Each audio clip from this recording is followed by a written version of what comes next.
Hey everyone, it's Keela here, and today I'm sharing my very first video for Scrap Academy. Now myself and Rebecca are going to be bringing a Scraplift once a month to the group, and we're going to pick one that kind of works well with a lot of the topics that have been covered. So I'm going to talk a little bit about certain things that I've used throughout this video, and also about the Scraplift itself. Now the Scraplift that myself and Rebecca have picked is a layout by Sue's Fish, which I will link in the comments below. And now this layout is absolutely gorgeous. I love Susie's style. It's quite minimal with lots of little details. So I'm going to try and replicate some of that within my layout, but you know, bringing in my own style and some papers and things that I want to use. Now the photo that I'm going to be scrapbooking today is just a selfie of me and my daughter Darcy, and the collection that I'm using is I think what it's called, She's Magic by Dear Lizzie. So what I've done so far is I've cut some strips of paper, and these papers are from the 12x12 paper pack. No, that's not what it's called. I don't think what it's called. Nope, it's completely gone, and I'm sure I've done this in a video recently, so I can't remember the name. But anyway, it's from the 12x12 paper book instead of the single sheets. So the paper quality is a lot thinner than the individual sheets, and it's also the colours aren't as probably, you know, vibrant as they are in the individual sheets. But one perk to the paper pad is a lot of them come with some foiling detail, and the papers in this do come with some of the details. And I've distressed the edges of those paper strips using my scissors. I do this a lot. This is probably the main reason I use my scissors actually, is to distress the edges of paper. And I've backed my photo with some white cardstock, and I've layered one of the cut parts behind my photo, and that's just in place of the second photo in the Scraplift. Now when you're using a Scraplift, you don't necessarily have to follow it or copy it exactly. You can change little bits here and there to suit your own photo and the supplies that you're using. And now what I'm doing is just attaching some little tickets and things from the die cut pack, and these are just like really good for layering and things behind your photo and behind clusters and stuff. Not that tickets have anything to do really with my photo, but I just like the layers tucked in there. And I've also got a doily tucked in as well. Now this is from I think a previous layout that I used, and I'd cut it in half, and I had half left, so I thought I'd just use that up on here.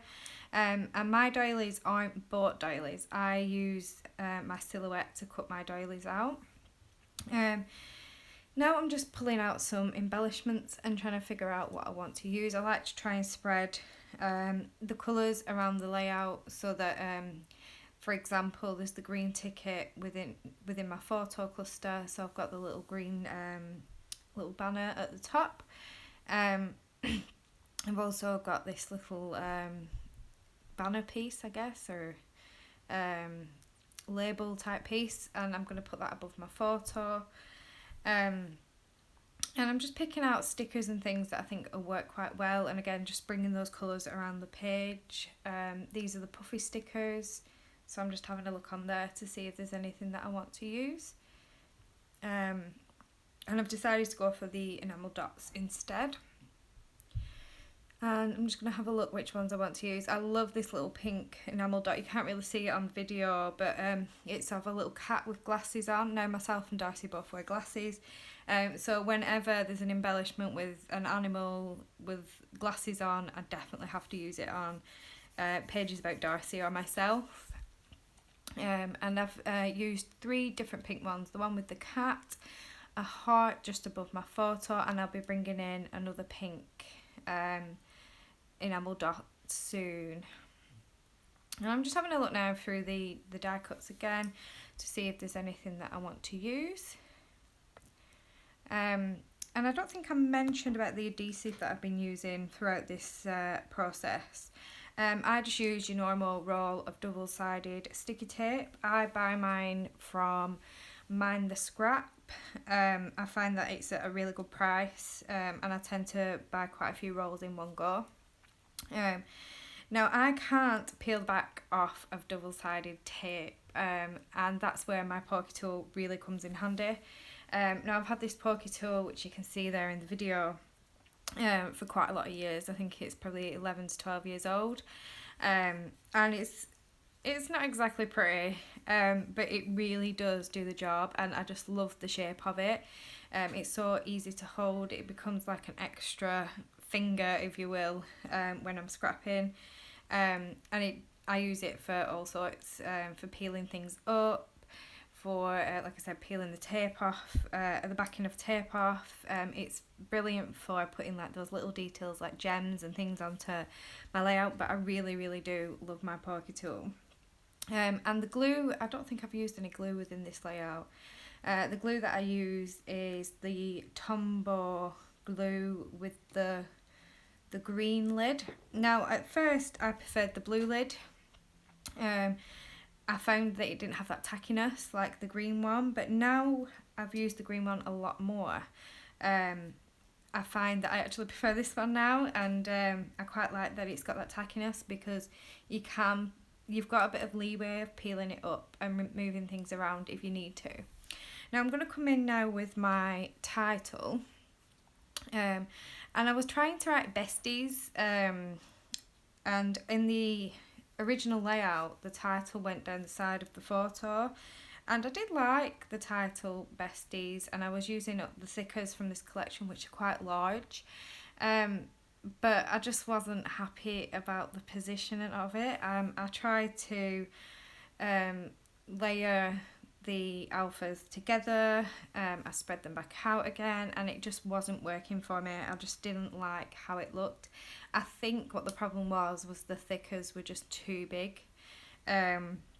So I do change this out, and I put a smaller title just underneath my photo instead. And like I did say before, you don't have to copy a Scraplift exactly. You can just take bits and pieces from it and add your own touches to it.